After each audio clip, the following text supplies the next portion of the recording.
Нехат Реджепов и Ендер Азери се дел од групата осуденици кои попладнево излегоа од Идризово.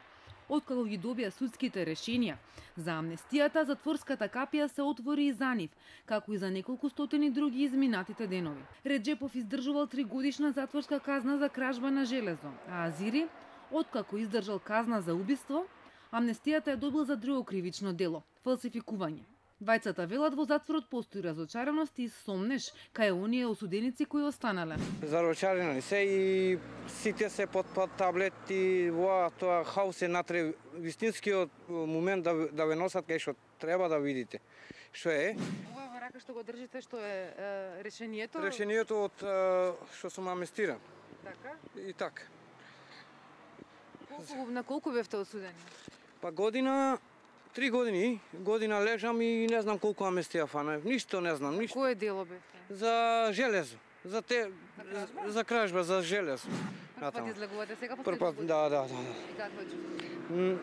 Неизненадено, ова е многу му благодарам за Зоран Заев за ова. Фала му многу што не дојде, што не посете тука. Казната ми беше 8 години. Имав и една друга дело за фалш некој пашапорт. Само за тоа сам 3 месеци ми давале толку. А има разочаровање. Има. Требаше на сите помалку да се дава.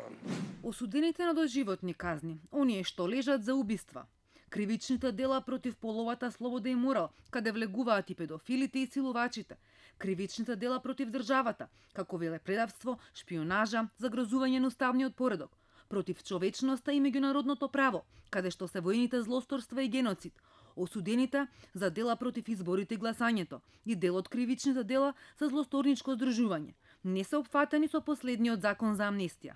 Токму нееднаквоста на осудениците, едни да им бидат намалени казните или да излезат од затвор, а други не, е причина поради која адвокатот Сашко Дуковски го оспори законот пред Уставниот суд.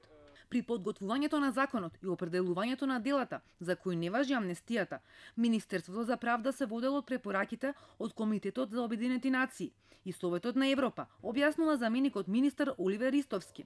Конкретно за кривичните дела против гласањето биле со цел да се испрати порака пред локалните избори, бидејќи амнестијата се најавуваше уште во септември. Сите дела што се против безбедноста на државата, уставното уредување на државата, дела кои не застаруваат, воените злосторства, доживотните казни затвор и слично, препораката е да не бидат никогаш во законите со кои се уредува амнестијата.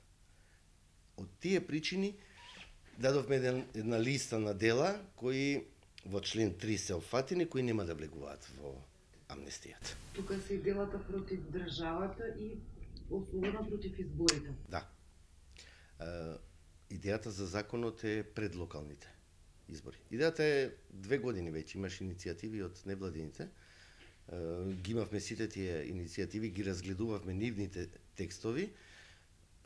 Како што гледате, имате датум тамо од септември месец за до кој ден да биде сторено делото. Значи, тоа е сето пред локалните избори. Сакавме да пратиме порака за локалните избори, за фер и демократски локални избори. Инаку, мислам дека нема ни еден затвореник за таков вид на кривични дела во затворите во Република Македонија. Ова е еден од полибералните закони според опфатот на кривичните дела, објаснува Ристовски. Направивме една анализа претходно, споредбена, најпрвен со околните и европските земји во врска како се носеле таму законите за амнестија, посебно не интересираше во бившите југословенски републики. Можам да ви кажам дека нашиот овој закон за амнестија е еден од полибералните во однос на другите од обкружувањето. Најповеќе се носеле до сега закони од овој вид во Србија, меѓутоа има во Словенија, има Италија.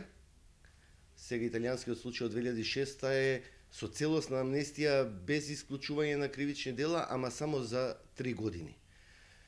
Имате во Словенија 2001 година, кој е многу поригиден од нашиот закон, значи опфатени се многу поголем комплекс на дела кои не влегуваат во амнестијата.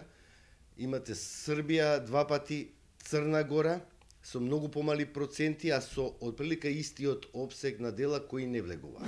Македонија е една од земјите каде најчесто се спроведувала амнестија. Според анализата на Министерството за правда, првиот закон е донесен веднаш по осамостојувањето во 1991 година и опфатени биле 907 лица, од кои 234 биле повратници. И во 1999 е донесен закон за амнестија.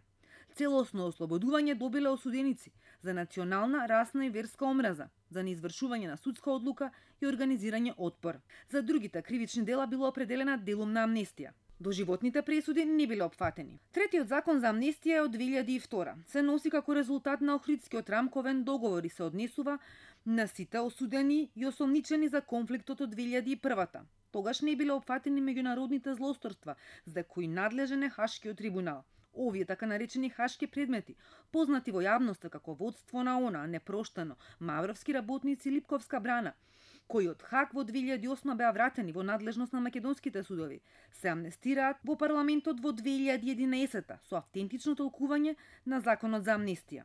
Закон за амнестија е донесен и во 2003, кој бил ревидиран во 2004, а се однесувал на граѓаните кои не ја извршиле војната обврска. Во 2018 се носи нов закон.